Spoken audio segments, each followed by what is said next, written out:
शेख हसीना का सवाल है और उनके सिलसिले में जो बांग्लादेश की ओर से एक निवेदन आया है, मैं इसके बारे में बातचीत हुई थी और जो हमारे स्पोक्स पर्सन हैं उन्होंने पहले ही इसके बारे में आपको अवगत किया है।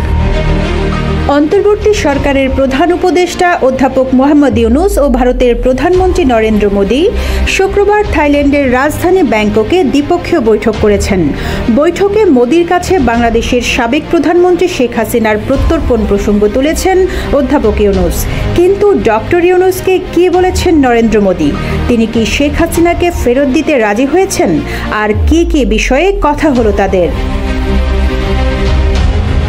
ইউনুস মোদির এই বৈঠকের পর ভারতীয় পররাষ্ট্র সচিব বিক্রম মিশ্রি সাংবাদিকদের সঙ্গে কথা বলেন। তিনি জানান, ডক্টর ইউনুসের সঙ্গে প্রধানমন্ত্রী মোদির বিভিন্ন বিষয় নিয়ে আলোচনা হয়েছে। ওই সময় তিনি হিন্দু সহ বাংলাদেশি সংখ্যালঘু সম্প্রদায়ের বিষয়টি উত্থাপন করেন। বিক্রম মিশ্রি বলেন, প্রধানমন্ত্রী মোদি অন্তর্ভুক্তিমূলক, প্রগতিশীল, শান্তিপূর্ণ, স্থিতিশীল এবং গণতান্ত্রিক বাংলাদেশের প্রতি তার সমর্থন পুনর্ব্যক্ত করেছেন। তিনি প্রফেসর ইউনুসকে বাংলাদেশের সঙ্গে ভারতের ইতিবাচক ও গঠনমূলক সম্পর্ক তৈরির আকাঙ্ক্ষার কথা জানান। এছাড়া দুই দেশের সম্পর্কে প্রভাব ফেলে এমন কথাবার্তা এড়িয়ে চলার অনুরোধ জানান প্রধানমন্ত্রী মোদি। বান্ডেল থাকলে প্রতি সেনমানিতে টাকা বাঁচবে। বিকাশ সেনমানি বান্ডেল কিনে জিতুন প্রতি লেনদেনে। বাংলাদেশ শেখ হাসিনাকে ফেরত পাঠানোর জন্য ভারতের কাছে কোনো আনুষ্ঠানিক অনুরোধ জানিয়েছেন কিনা এই প্রশ্নের জবাবে পররাষ্ট্র সচিব বিক্রম মিশ্রি বলেন, বাংলাদেশ শেখ হাসিনার বিষয়ে আনুষ্ঠানিক অনুরোধ জানিয়েছে। এ নিয়ে এখনই এর চেয়ে বেশি কিছু বলা ঠিক হবে না বলে জানান তিনি।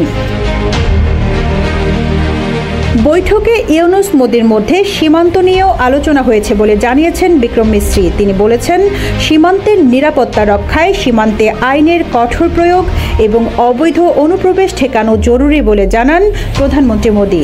এছাড়া প্রধানমন্ত্রী বাংলাদেশি হিন্দু ধর্মাবলম্বী সহ অন্যান্য সংখ্যালঘুদের নিয়ে ভারতের চিন্তার বিষয়টি জানান।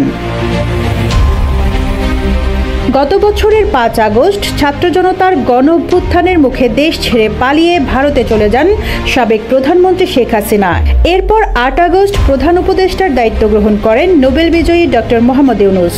ওই সময় থেকেই বাংলাদেশের সংখ্যালঘুদের ওপর কথিত নির্যাতনের অভিযোগ তুলে আসছে নয়াদিল্লি, যেটির সঙ্গে বাস্তবতার কোনো মিল নেই। অপরদিকে গণহত্যা ও মানবতা বিরোধী অপরাধে অভিযুক্ত শেখ হাসিনাকে বিচারের মুখোমুখি করতে তাকে ফেরত চেয়ে আসছে বাংলাদেশ, যা থাইল্যান্ডের বৈঠকেও আবারও তুলেছেন প্রধান উপদেষ্টা।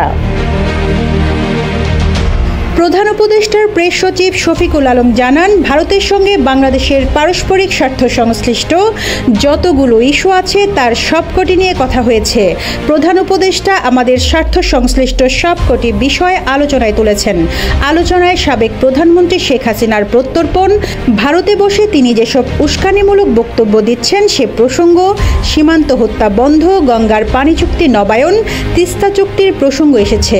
দুই শীর্ষ নেতার আলোচনা ইতিবাচক ও ফলপ্রসূ হয়েছে বলেও জানান প্রেস সচিব।